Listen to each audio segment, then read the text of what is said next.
পুলিশের কনস্টেবল পদে চাকরি পাইয়ে দেওয়ার প্রতিশ্রুতি দিয়ে লক্ষাধিক টাকা তোলার অভিযোগে গ্রেপ্তার হলেন দক্ষিণ দিনাজপুর জেলার তৃণমূলের প্রভাবশালী নেতা মফিজ উদ্দিন মিয়া। তার সঙ্গে একই ঘটনায় গঙ্গারামপুরের ফুলবাড়ি এলাকার পমির উদ্দিন মিয়া নামের আরও এক ব্যক্তিকেও গ্রেপ্তার করেছে গঙ্গারামপুর থানার পুলিশ।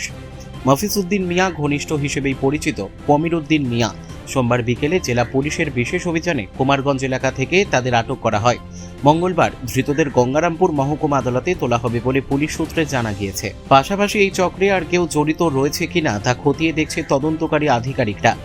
পুলিশ সূত্রে খবর, 2025 সালের নভেম্বর মাসের শেষ দিকে গঙ্গারামপুর থানায় এক চাকরি প্রার্থীর পরিবারের পক্ষ থেকে লিখিত অভিযোগ দায়ের করা হয়।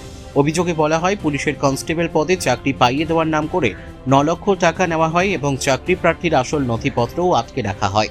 এই ঘটনায় প্রথমে গঙ্গারামপুর থানার এক সিভিক ভলেন্টিয়ার সুভাষ বিশ্বাসকে গ্রেপ্তার করা হলেও পরে তদন্তে গতি কমে যায়।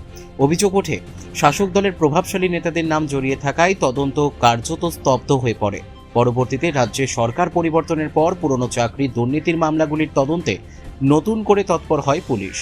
সেই তদন্তেই উঠে আসে কুমারগঞ্জ ব্লকের দিওর এলাকার বাসিন্দা তথা তৃণমূল নেতা মফিজ উদ্দিন মিয়ার নাম। এরপরই সোমবার বিকেলে তাকে গ্রেপ্তার করা হয়। রাজনৈতিক মহলে পরিচিত মুখ মফিজ উদ্দিন মিয়া 2018 সালে জেলা পরিষদের দিওর আসন থেকে নির্বাচিত হয়ে পূর্ত কর্মাধ্যক্ষের দায়িত্ব সামলেছিলেন।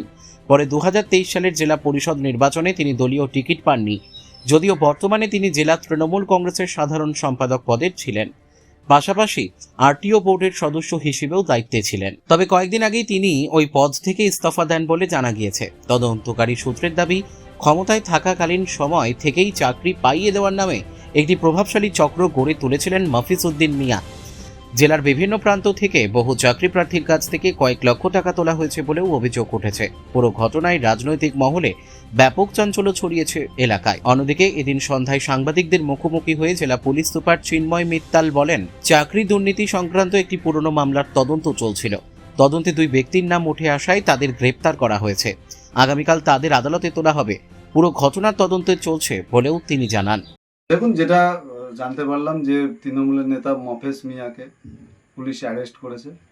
তার বিরুদ্ধে কতগুলো অভিযোগ তারা পেয়েছে, বিশেষ করে কনস্টেবলের চাকরির নাম করে বিভিন্ন জনের কাছ থেকে সম্ভবত তারা টাকা তুলেছিল।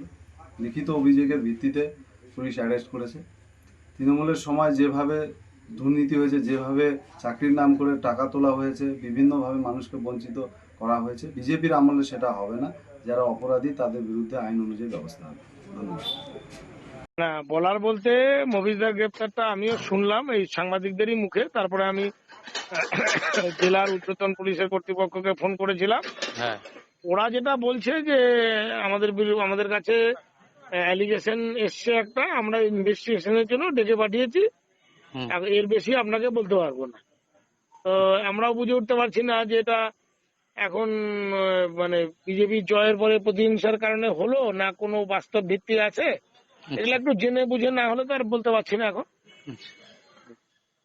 বুঝতে পারছেন, আমার বাড়িটা একটা প্রান্তে, ব্যক্তিগতভাবে আমি বুঝে উঠতে পারছি না যে ঘটনাটা কতটা সত্য বা মিথ্যা। ঠিক ঠিক ঠিক। গঙ্গারামপুর থেকে মান্টি সিং এর রিপোর্ট, কুলিক নিউজ।